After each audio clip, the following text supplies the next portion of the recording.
Hello and good morning friends, मैं हूं राजीव मिश्रा, आपका मित्र, आपका शुभचिंतक। और मित्रों, आज मैं लाडली बहना के जो आवेदन अभी 25 जुलाई से 20 अगस्त तक भरे जा रहे हैं उसके बारे में आपको कुछ विशेष सूचनाएं देना चाहता हूं, आपसे विशेष चर्चा करना चाहता हूं। जी हाँ मित्रों, गवर्नमेंट ऑफ मध्य प्रदेश अर्थात मध्य प्रदेश शासन ने निर्देश दिए हैं कि 25 जुलाई 2023 से लेकर 20 अगस्त 2023 तक लाडली बहनों के आवेदन दोबारा से भरे जाएं। जी हां, लाडली बहनों के आवेदन दोबारा से भरे जाएं। इसमें मुख्य रूप से दो प्रावधान किए गए थे। एक प्रावधान तो ये था कि 21 वर्ष से 23 वर्ष तक की सभी लाडली बहनें जिनके फॉर्म भरे ही नहीं गए थे, उनके आवेदन, उनके फॉर्म दोबारा से भरे जाएं। तो मित्रों, मैं आपको बताना चाहता हूं कि 21 वर्ष से लेकर 23 वर्ष तक की सभी लाडली बहनों के आवेदन बहुत आसानी से भरे जा रहे हैं। इन आवेदनों को भरने में कहीं भी किसी भी प्रकार की कोई समस्या नहीं आ रही है और ये बहनें अपने आवेदन लगातार बढ़ रही हैं, लगातार इनके संख्या बढ़ती जा रही है आवेदनों के आने की 21 से 23 वर्ष की बहनों की। मित्रों, अब बात करना चाहता हूं 23 वर्ष से लेकर 60 वर्ष तक की बहनों के आवेदन भरने की लाडली बहना योजना में। तो मित्रों, इसमें भी शासन ने एक प्रावधान किया था कि ऐसी लाडली बहनें जिनके घर में ट्रैक्टर है, घर में ट्रैक्टर से मतलब आप समझिएगा कि उनकी जो SSSM-ID है उनके परिवार की, उस परिवार की SSSM-ID में किसी व्यक्ति के नाम से एक ट्रैक्टर रजिस्टर होना चाहिए। जी हाँ, उसके घर पे भले ही ट्रैक्टर है, लेकिन अगर उसके परिवार के किसी व्यक्ति के नाम से ट्रैक्टर का रजिस्ट्रेशन नहीं है तो फिर 23 वर्ष से 60 वर्ष तक की लाडली बहनों को भी ये लाडली बहना का आवेदन भरने में समस्या आ रही है। क्या होता है कि जब भी 23 वर्ष से 60 वर्ष की ऐसी बहनें जिनके पास ट्रैक्टर है उनका आवेदन भरा जाता है, तो आवेदन भरते समय पोर्टल ये मांगता है ट्रैक्टर का रजिस्ट्रेशन नंबर। और जैसे ही ट्रैक्टर का रजिस्ट्रेशन नंबर मांगा जाता है, ऑनलाइन भरा जाता है, तो मध्य प्रदेश का जो रजिस्ट्रेशन है, RTO सिस्टम है, जो ट्रांसपोर्ट का जो पोर्टल है, उस पोर्टल से ये बात निकल के आ जाती है कि ये जो नंबर डाला गया है, ट्रैक्टर का रजिस्ट्रेशन नंबर डाला गया है, वास्तव में वो किस व्यक्ति के नाम से रजिस्टर्ड है। वास्तव में होता क्या है, गांव में जनरली ये होता है, कई बार हम ट्रैक्टर खरीद लेते हैं लेकिन रजिस्ट्रेशन सेकेंड हैंड खरीदा है तो रजिस्ट्रेशन लेना भूल जाते हैं, ट्रांसफ़र कराना भूल जाते हैं और बस ट्रैक्टर तो चलाते रहते हैं। लोग समझते हैं कि इनके घर पर ट्रैक्टर है, लेकिन कई बार हम रजिस्ट्रेशन उसका नहीं कराते। तो अगर आपके परिवार की SSSM-ID के किसी व्यक्ति के नाम से ट्रैक्टर रजिस्टर्ड नहीं है तो फिर आपको भी लाडली बहना योजना का फॉर्म आप नहीं भर पाएंगी। आप तभी भर पाएंगी फॉर्म जब आपके SSSM-ID में जो परिवार है उस परिवार के किसी व्यक्ति के नाम से रजिस्ट्रेशन है ट्रैक्टर का। तो वो जो पोर्टल है, ट्रांसपोर्ट का पोर्टल है, वो तत्काल दिखा देगा कि हाँ, इसी परिवार का ये ट्रैक्टर रजिस्ट्रेशन है और फिर आपका आवेदन आसानी से भर जाएगा। अब बहनों, जो सबसे बड़ी समस्या है वो ये है कि हमारी कई लाडली बहनें, पिछली बार जो लाडली बहना के आवेदन भरे गए थे उसमें आवेदन करने से कई कारणों से वंचित रह गई थी।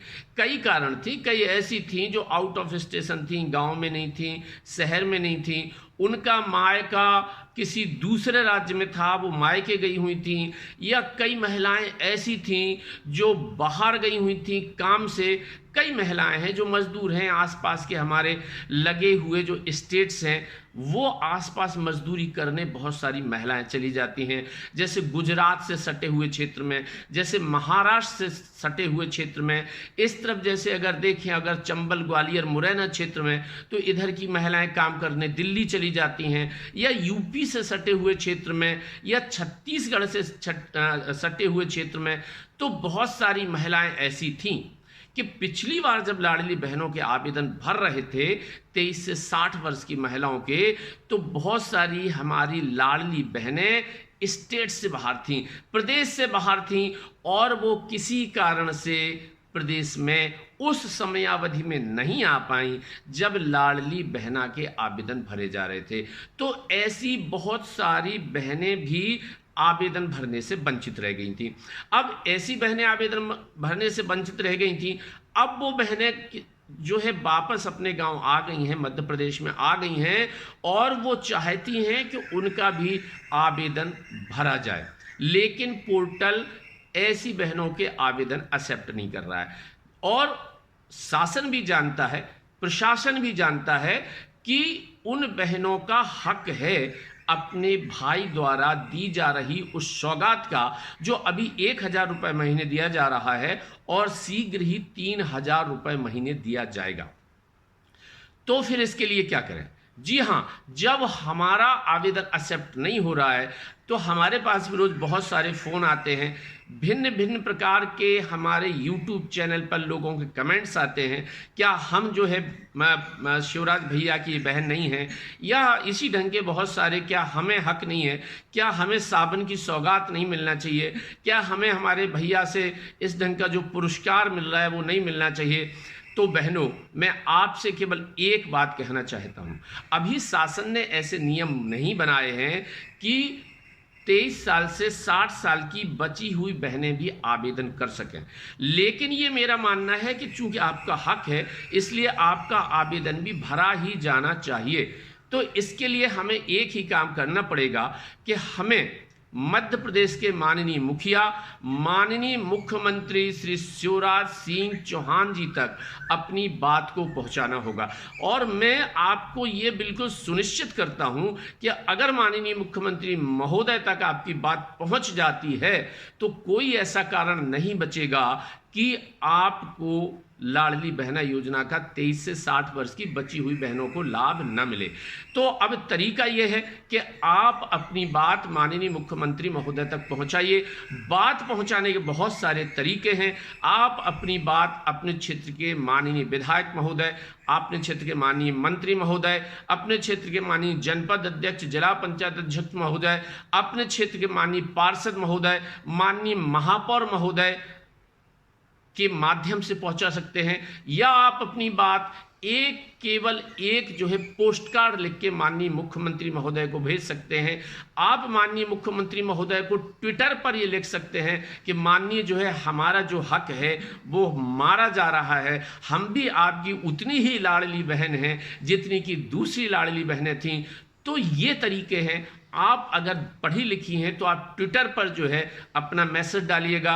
अगर आप चिट्ठी लिख लेती हैं तो माननीय मुख्यमंत्री महोदय को एक पोस्ट कार्ड लिखिएगा। और अगर आप थोड़ा बहुत चल फिर लेती हैं तो अपने क्षेत्र के पार्षद से, अपने क्षेत्र के नेता से, माननीय विधायक महोदय से, माननीय मंत्री महोदय से अपनी बात माननीय मुख्यमंत्री महोदय तक पहुंचाइए। एंड आई एम श्योर आपको लाडली बहना योजना का लाभ अभी नहीं मिलेगा तो महीने भर बाद, 15 दिन बाद, 1.5 महीने बाद जरूर मिलेगा। आपको अपना लाभ लेने से कोई नहीं रोक सकता, क्योंकि माननीय मुख्यमंत्री महोदय स्वयं अपनी लाडली बहनों को ये लाभ देना चाहते हैं। थैंक यू, नमस्ते।